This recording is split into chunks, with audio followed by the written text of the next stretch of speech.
Yes, it is part 4. And we go into the next gallery or room, which I think you're probably going to enjoy. It's very interesting. This is the northwest chamber. This exhibition explores the lives of people who lived and worked at Eastbury during the late 19th and early 20th century. Their lives spanned a period of great change and uncertainty, which was experienced at Eastbury when it ceased to be a viable farming estate and home.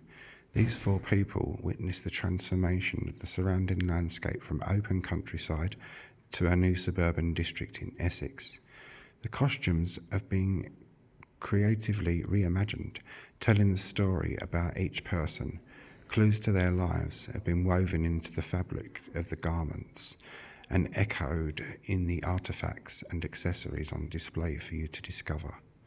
Students on the Costume Construction degree course at the University Centre of South Essex College researched, designed and made the clothing and accessories with input from staff at Eastbury. This project was completed during the challenging circumstances of the global COVID-19 pandemic, with students showing remarkable resourcefulness and resilience by setting up sewing spaces in their homes and sharing their ideas with the team online. Discover more about these 4 people, personalities and experiences as you view the exhibition.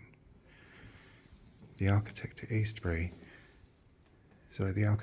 Eastbury is a celebration of traditional craft skills from the talented builders and artisans from the 16th century through to the passionate architects who saved and repaired the building in the 20th century. There has been a long history of hand craftsmanship at the house. This exhibition celebrates how Eastbury and its former inhabitants continue to inspire us to practice these skills today. Eastbury Makers is part of a regional programme funded by the National Lottery Heritage Fund to restore, discover and celebrate one of London's lost landscapes. Land of the Fans, or Fens, evokes a lost watery world along the north bank of the River Thames, of which Eastbury was once part. Half in London, half in Essex, decades of fragmentation and damage have eroded this distinct landscape. Its communities still feel instinctively connected to the place, but can no longer easily understand its historic development. The history is now being highlighted and recorded in a series of projects across the whole region, of which this exhibition is a part. Now let me introduce you to Bill Smith. Here's his costume. You see him in a farmer's smock shirt, wearing his boots and gaiters wrapped around to keep the mud off. These are the objects that Bill carries with him in his basket when he goes about his work. Now let's read about him, shall we? Bill Smith, his life at Eastbury. Born in the Derbyshire hamlet of Cubley in 1830, Bill or William Smith spent most of his life in the north of England. We do not know why he moved to Eastbury, but he was the last tenant farmer to be recorded here. He had previously worked in many different trades, starting out as a druggist, probably assisting in a pharmacy, and later employed in brewing and lace manufacturing. Here's a portrait of William Smith at Eastbury, pre-1914, date unknown.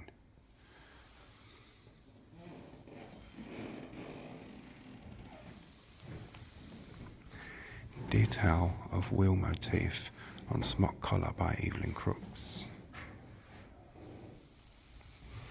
Interior of a coach wheelwright's shop, 41 to 42 Marshall Street, Soho, London, oil on canvas, clear outward. His clothing. This outfit captures the determined spirit of an elderly man who worked the land, soon to be divided up by housing developers. He wears an outdated garment, the smock of an agricultural labourer, with gaiters and a waistcoat which would have been a familiar sight up until the late 19th century. The loose fit provided freedom of movement, and the gaiters protected his trousers from dirt and damage. The wheel motif on his collar is a nod to the period Bill spent working as a wheelwright. In his basket is a lace handkerchief bearing the initials of his late wife, Mary Babb. It is worn to tatters from being carried as a keepsake for a number of years and alludes to another of his former occupations. His clothes bears the brunt of the hard work still required for him at 80 years of age.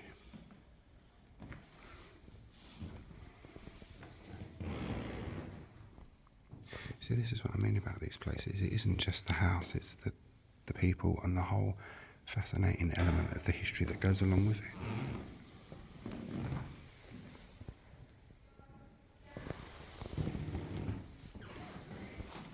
Here's a straw hat.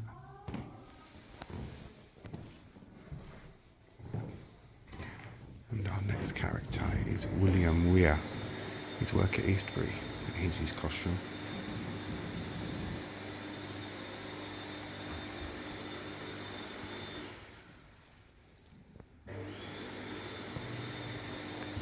Very dapper. And the hat is pretty much the same as what I've got. William WEIR, his work at Eastbury. Scottish architect William WEIR oversaw the repairs at Eastbury that began soon after the National Trust acquired the house in 1918. After his early training at Edinburgh, he moved to London to assist the leading arts and crafts architect Philip Webb before setting up his own practice. From Webb, WEIR learned the practice methods to conserve old buildings without damaging their historical authenticity and beauty. In the 20th century, WEIR became the leading conservation architect for the Society for the Protection of Ancient Buildings, carrying out the sensitive repair of hundreds of ancient churches, castles, and houses.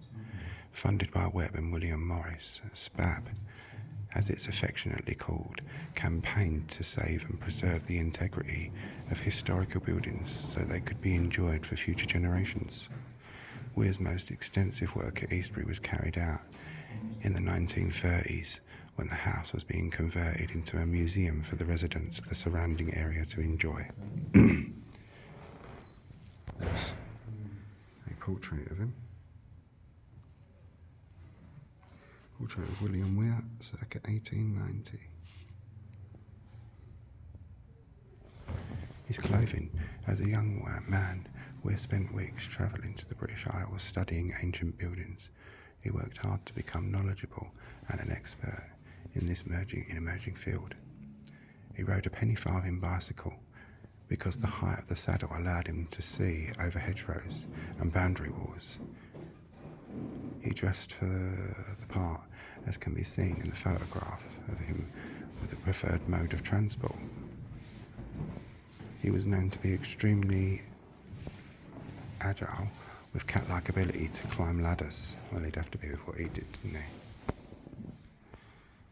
We see the picture, didn't we, just now? But there he is with his penny farthing. I'll show him again. That's why he rode the penny farthing, to climb ladders. The jacket and trousers are inspired by his unusually hands-on working methods. He supervised the work on all of his projects and was scornful of architects who worked at a distance from their sites in an architect's office. He never employed an assistant, and in later life moved between jobs on a motorcycle. The specially designed lining of his jacket features his penny farthing and the conditions that he stipulated at the National Trust before he agreed to work for them. The first was, never ask me to fake anything. Take a look inside the jacket to discover the other conditions.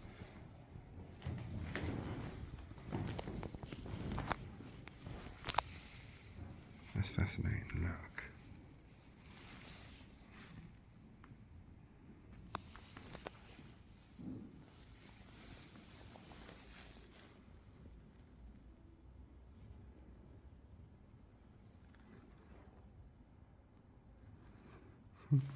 Brilliant. And our next character, John MacGregor.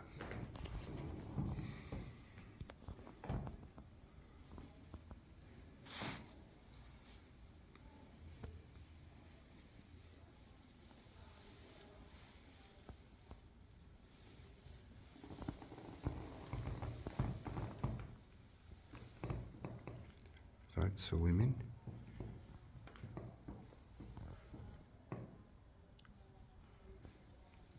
I've got a trilby, but it doesn't look like that. Am I just very old-fashioned, or are these styles coming back in? No, I think I'm just old-fashioned. John MacGregor, his work at Eastbury. Architect John MacGregor, born in Chiswick in 1890, worked at Eastbury in 1957, repairing damage caused to the building during the Second World War. He was closely assisted. Bear with me a minute. I looked at the camera then. During the Second World War, he was closely associated with William WEIR, employed by him on the conservation of Thatchershall Castle in Lincolnshire. The prestige of this job launched his career as a conservation architect, and he went on to build for both the Society for the Prevention of Ancient Buildings and the National Trust, as well as designing innovative social housing in Hackney. He was also a member of the Ferguson's gang, founded by a pioneering group of women in the 1920s to save historic buildings and the countryside that was at risk of being built upon, and therefore lost. Coming from aristocratic or wealthy industrialist backgrounds, they worked in secret, hiding their identities and raising substantial sums of money for the National Trust. Admiring MacGregor for his vitality, they nicknamed him the Artichoke. And from then on, all architects were known by the group as Artichokes. That's brilliant. I love things like this. There he is, the portrait of John MacGregor, 1927. And the cartoon depicting John MacGregor, drawn by the cartoonist and son-in-law Brian Bagnall, 1980. His clothing. Do you know, when I look at writing on darker things, I can see it better. I think I'll have to go to the optician. His clothing, described by one of his granddaughters as gentle, generous and loving man. The input of his family's memories has inspired the design of this costume. He was always very dapper, and his usual attire included a trilby hat, bow tie and often a matching handkerchief. The latter was sometimes made for him by his wife, Jane Udall, from Liberty Fabrics. One of the bow ties on display is fashioned from an artichoke design originally created by John Henry Dill for William Morris's company, Morris & Co. He also sports a smart collarless shirt with a Bengal stripe.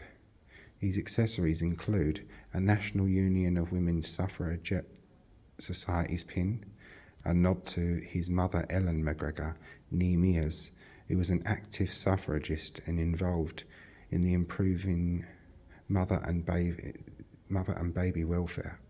The artist's rifles badge alludes to his service during the First World War. Like many architects working in arts and crafts tradition, he loved making things. His family remember him as a bit of a Heath Robinson character, creating toys and costumes for the children from everyday household objects like cotton reels and lollipop sticks.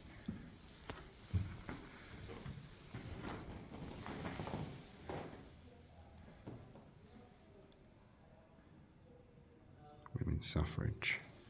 Now.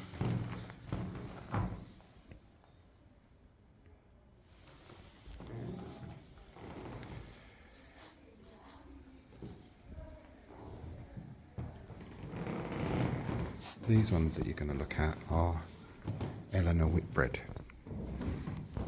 I'll show you the clothes first.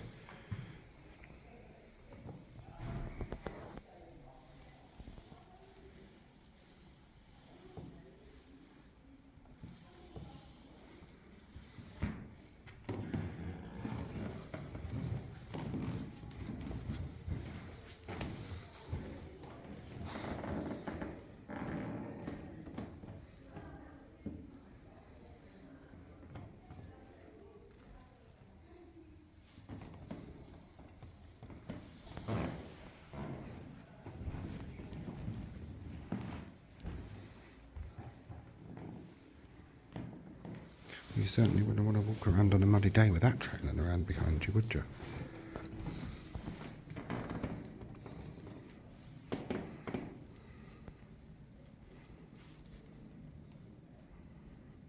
Purple and green. Green dyes in those days, and paint often contained arsenic.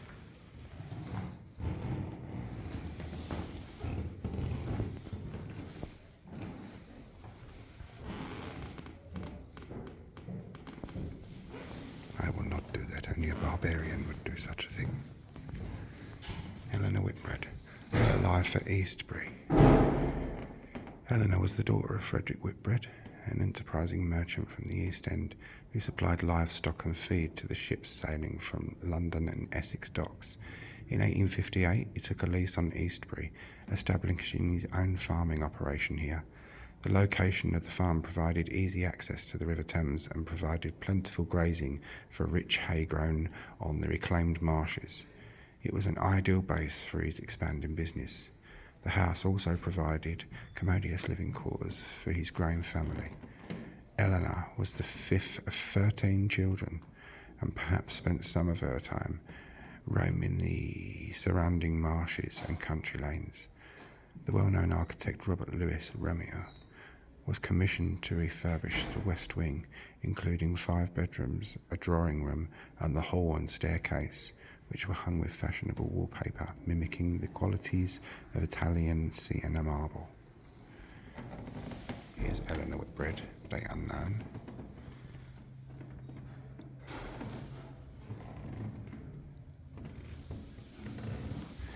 Eastbury viewed from the south, circa 1880.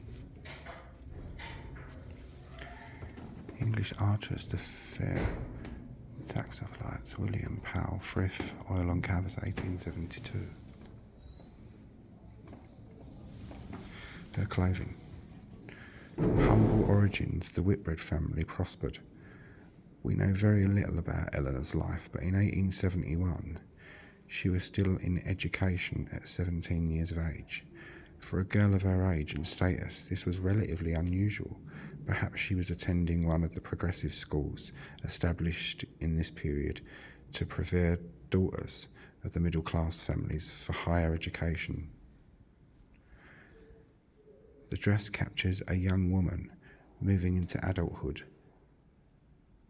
and would have been worn on high days and holidays. The colours may look garish to modern eyes, but they are typical of the bright tones that Victorians were able to achieve through newly invented synthetic dyes. The bodice trim and bustle skirt are made of shot silk in deliberately contrasting shades of purple and green. It is easy to imagine Eleanor's excitement, perhaps attending an event or a party with her sisters. Through looking at her clothing, we can better understand her family's well-to-do status.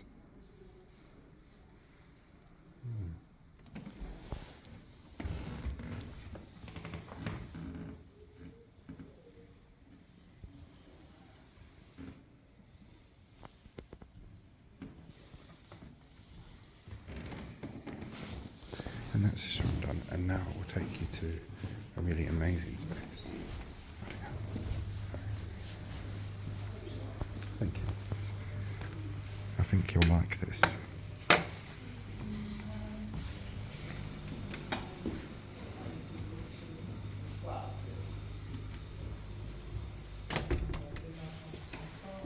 The servants' staircase. Small windows like the Tudor oak staircase. Through this doorway, the stairs would have creaked with servants' footsteps as they waited on the Sisley family. No handrail was provided, as the servants would have had their hands full. The staircase was constructed round in a central newel post. It is made from 3 tree trunks, reaching from the ground level up to the roof. The staircase gives access to all 3 floors and to the loft space above. At the very top, there is a viewing platform. In 1841, the west wing was modernised. Access to the stair turret was blocked off. here, and the doorway became a walk-in cupboard.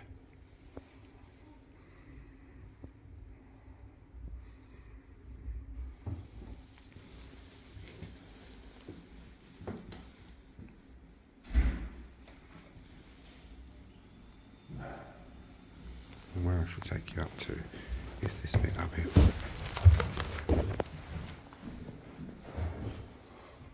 Sorry about that. This bit up here.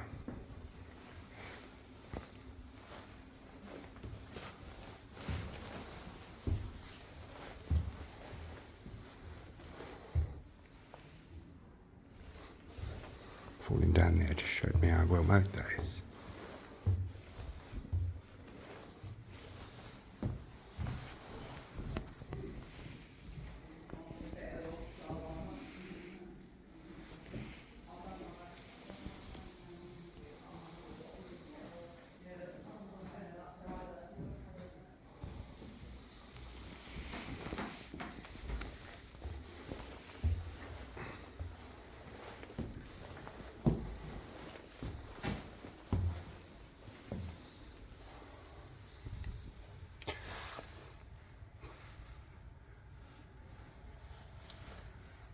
Looking out onto a wet and windy Barking.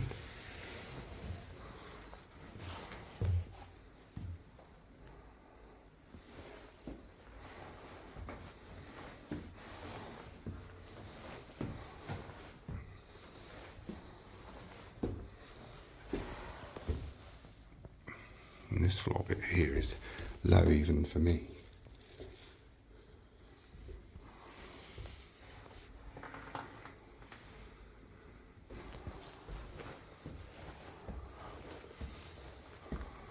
And here we come into the viewing platform.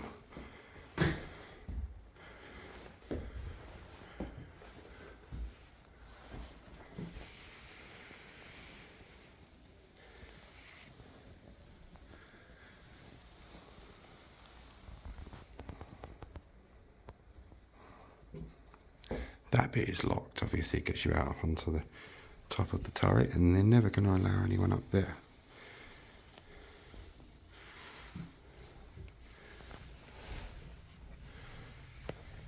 Sorry about the dirt on the windows. You can imagine in the Sisley's day, can't you, without all the houses in the open landscape and looking out towards the Thames, what this place would have been like.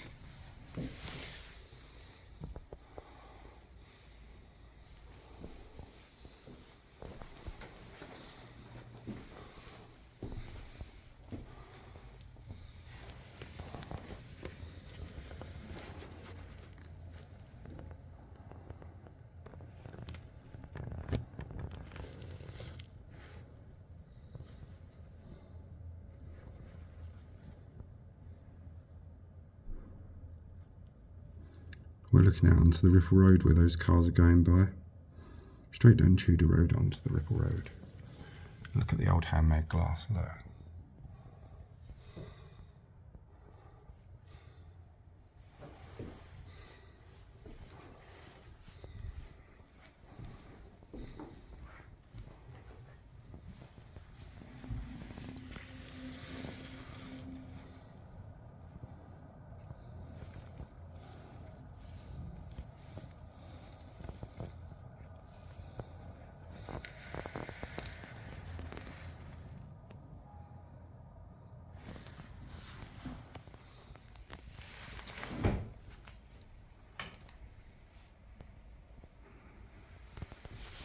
Pause you a sec because my hat just fell. That's it, retrieved my hat now.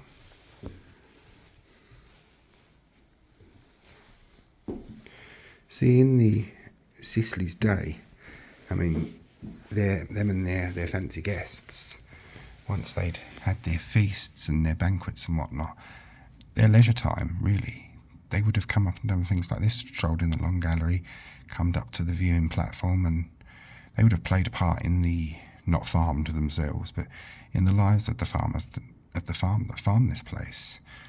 Feasts and tithes and all that kind of thing.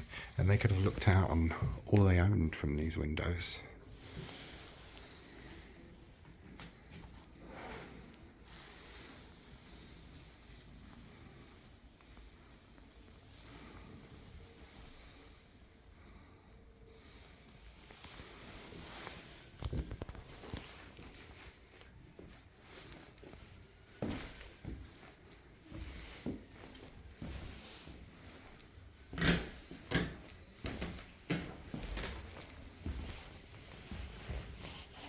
Walls and wood could talk, eh?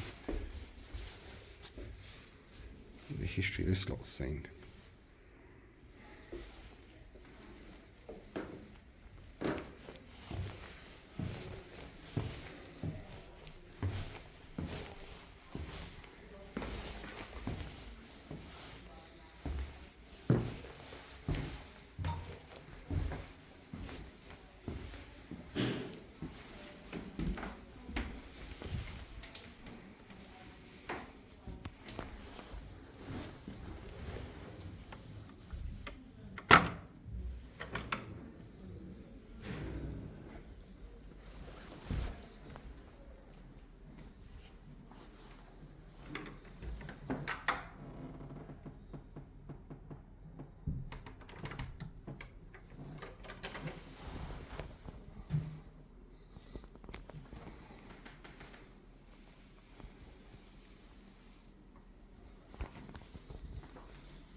Look above your head.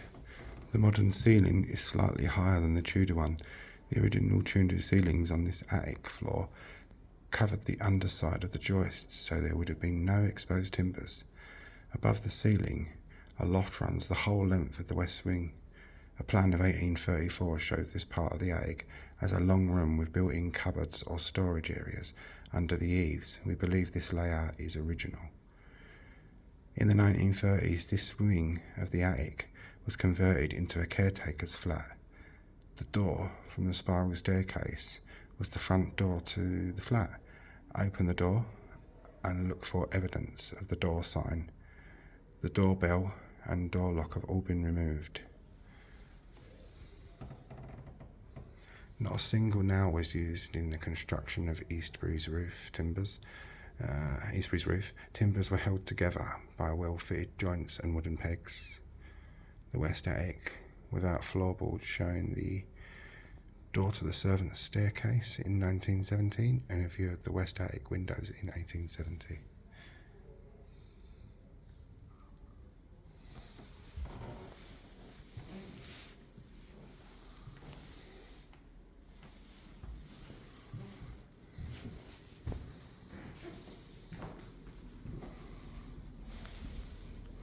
Medieval Eastbury, 666 to 1539. Eastbury was once a farming estate owned and managed by the nearby Abbey of Barking. It is one of 8 demesne farms of Barking area, and for most of the medieval period, their produce went directly to sustain the nuns of the abbey. Each demesne farm was managed by a reeve or bailiff, who made sure that the tenants kept to the rules and paid tithes to Barking Abbey. Tithes were generally between the 8th and 10th of what each farm had produced during the year. They paid for a priest and upkeep of St Margaret's Church, as well as providing general income for the abbey. Gerard Cook was the first known bailiff at Eastbury in the year 1321. Map of the Manor of Barking, owned by the abbess. By the 1500s, there were 11 demesne farms, all providing produce for the abbey.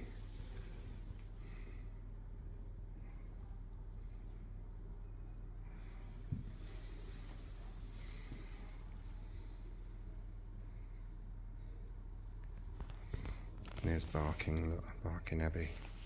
These show the abbeys.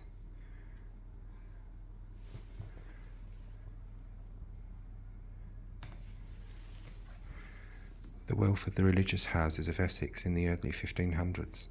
In the early 1500s, there were 34 religious houses in Essex, with a total annual value of £6,000 per year. Waltham Abbey, with a value of £900 per year, was the richest of all. At Barking, a close second at £862. Many of the houses were much poorer. The friary at Malden was worth less than £2 per year. By the 1460s, the nuns found it more profitable to rent out the farms, so Eastbury was rented out from this time. The medieval farmhouses at Eastbury has long since disappeared, but it was situated in the vicinity of the present house. So there was a house here before this one as well. I bet you didn't know that. When Nicholas Stoddard paid his rent for Eastbury each year, he had to give the Abbess of Barking a 3-year-old boar as well as money. Yeah, that's part of your tithes. You have to give that, or 3 fat hens or something like that.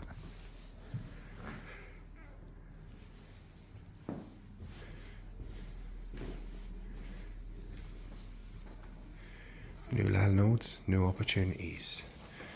Dorothy Barley, the last abbess, surrendered the abbey keys to the king's representative Sir John Petre on the 14th of November, 1539. In 1539 to 1557, the year 1539 marked a turning point in the Eastbury story. From 1535, King Henry VIII had been closing down monastic institutions and seizing their lands and possessions. On the 14th of November 1539, Barking Abbey was surrendered to the king. The Eastbury estate, having a large acreage of rich marshland on which cattle and sheep could be grazed, was an attractive proposal for any Tudor landowner. As a bonus, Eastbury's new owner would have the right to collect the tithes for corn and hay in the estate and to levy a fee for doing so. In 1545, Eastbury was sold to Sir William Denham. In 1557, it was bought by an up-and-coming gentleman named Clement Sisley.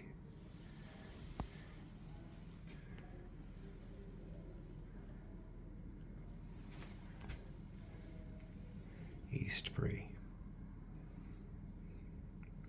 And see its connections with the River Roding, the Thames, straight down to London. So it was a pretty strategic place to be. Here the story of Eastbury House really begins. Sisley soon started to construct the house that we know today, a building befitting a man of his means, status, and aspirations in society. His new home was designed to show off his modern ideas and wealth. It was built in brick, a relatively new material. The windows were glazed and their surrounds shaped and coated with white lime to make them look like expensive carved stone. The 2 stair turrets and 16 chimneys dominated a visitor's first impression of the house. Eastbury, as it would have appeared when first built. Map of the City of London and Barking in Tudor times. The easiest way to travel between London and Barking was by boat along the River Thames and Roding to the town quay. A more secretive route to Eastbury was via the Rant, a great lake in the marshes to the south of the house. Water routes between London and Barking marked with the dotted lines.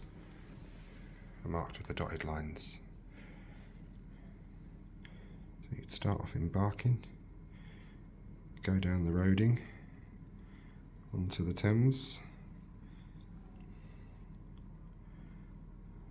past the Isle of Dogs, and to London. And Queen Hive for Clement Sisley in his case, where he had property. Now, join me for part 5, I think we are, for the attics.